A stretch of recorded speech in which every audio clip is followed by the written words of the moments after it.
The Detroit Pistons paid $78.5 million for 14 wins and wasted an entire NBA season all because they didn't listen. On the screen with me is a Bleacher Report article titled Windhorst, Monty Williams didn't want Pistons head coaching job. Insiders felt he'd sit out the year. And then right in the first paragraph, Monty Williams, quote unquote, didn't want the Detroit Pistons job before ultimately agreeing to a record-setting coaching contract. Windhorst continues, I mean, the Suns were planning on paying him next year. All of these other teams knew that Monty was going to take care of his family and be with his family and take the year off.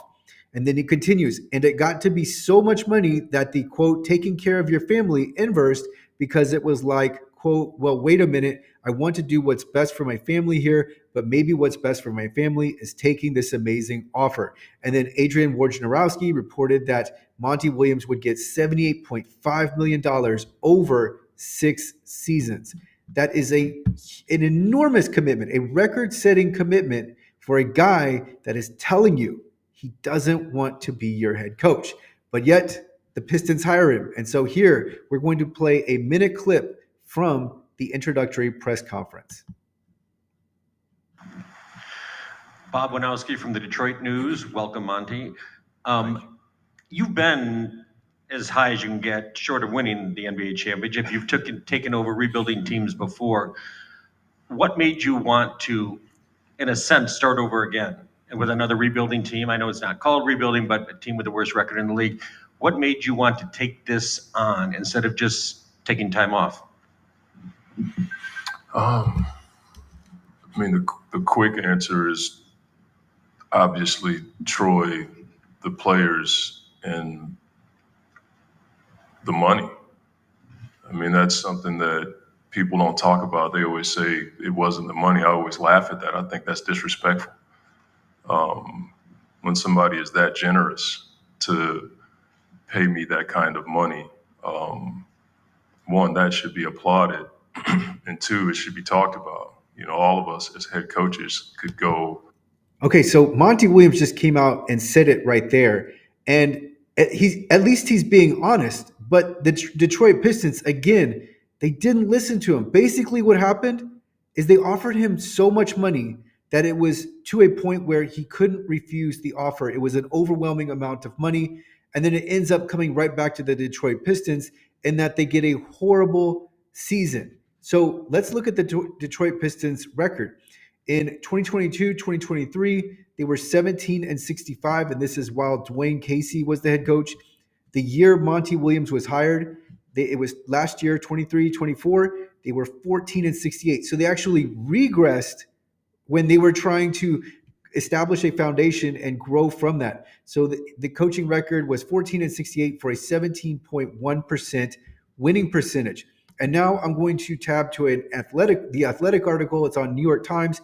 We have the title, Monty Williams' failure in Detroit was predestined. Pistons ownership chose not to see it. This is exactly what I'm talking about. Monty Williams was telling Tom Gores, he was telling Troy Weaver, I don't want to coach your team. They would not listen. And so they just kept upping the offer until they paid him so much money that he felt obligated to take the job. But he had told them already, I don't want to coach your team. And then we heard in the press conference, Monty Williams gave you the answer. To be fair, he listed other reasons, but he emphatically noted money, and money was the deciding factor here.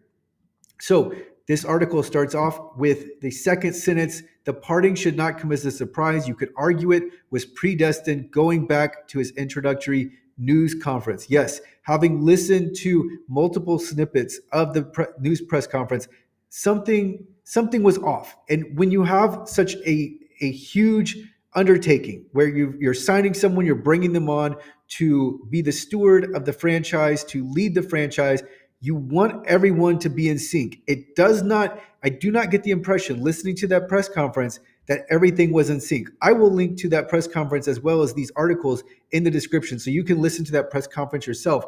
But yes, predestined, it was already that way because Monty Williams told you. He told you, I don't want to coach your team. And then now we're going to scroll down this article because it actually, we get to a paragraph here. It says, it was hard to believe in real time that Williams was fully invested. Let me count the ways. He had declined multiple overtures from Troy Weaver, the general manager at the time. The embers were still hot following his dismissal in Phoenix after a disappointing playoff exit, and his wife had been recently diagnosed with breast cancer. So the Pistons were so fixated on getting Monty Williams, they weren't paying attention to the bigger picture, which was he's not possibly one, ready to coach, or maybe two, he just doesn't want to coach your team and or a combination. But either way, offering him so much money that he feels financially obligated to continue was a recipe for disaster, especially when you have a rebuilding team. We see over and over again that if your team doesn't have a certain threshold of talent, then it's not going to be the coach that's going to be the deciding factor. I know that the Pistons wanted to establish and build on a strong foundation, but this was not the way to do it. And they could have paid another coach much less money to have better results. And in fact, we're seeing that this season because the Detroit Pistons in 24-25 are already 21-21. So they already have 7 more wins than they did last season. And they're playing 500 basketball. So they're already much, much better. And this is without the coach that they gave the mega contract to. So it never makes sense. And as this article goes on, this article details many more reasons why this wasn't the right move. This wasn't the right signing. And this is an indictment on Tom Gores and potentially other decision makers within the Detroit Pistons organization. They didn't know this fact of life that most people know. When someone tells you something, listen to them, because that's where their mind is. And if their mind is somewhere else, you don't want to bring them on board, even if you think they'd be right.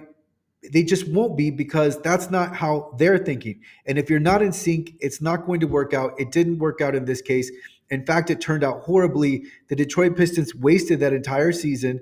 And as this Athletic article gets at, there were many reasons why Monty Williams' coaching performance can be criticized. Obviously, he was taking over a bad team. They had only won 17 games. So it wasn't expected that they would make a miraculous one-season turnaround.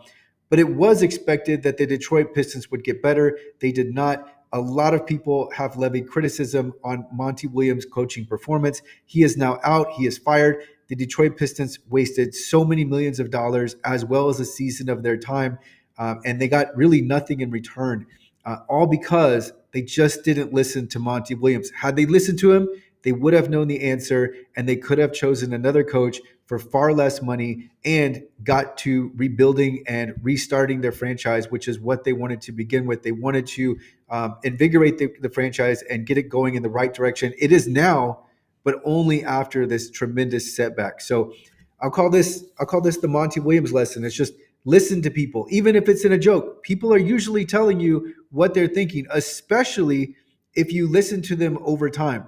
Now, obviously, some people can lie. Some people can lie by omission. But over time, if you listen to people and you see what they're saying, in different circumstances, possibly what they're writing, they will give you the answer. And in this case, Monty Williams up front, it doesn't look like it took any prying. Monty Williams declined Troy Weaver multiple times. League sources had already had intel that he was looking to take the season off. That was his mindset. So rather than listening to him, the Detroit Pistons just offered him so much money that he would sign with them, and it ended up coming back to them. So we'll call this the Monty Williams lesson. I will link to the articles and the introductory news press conference in the description.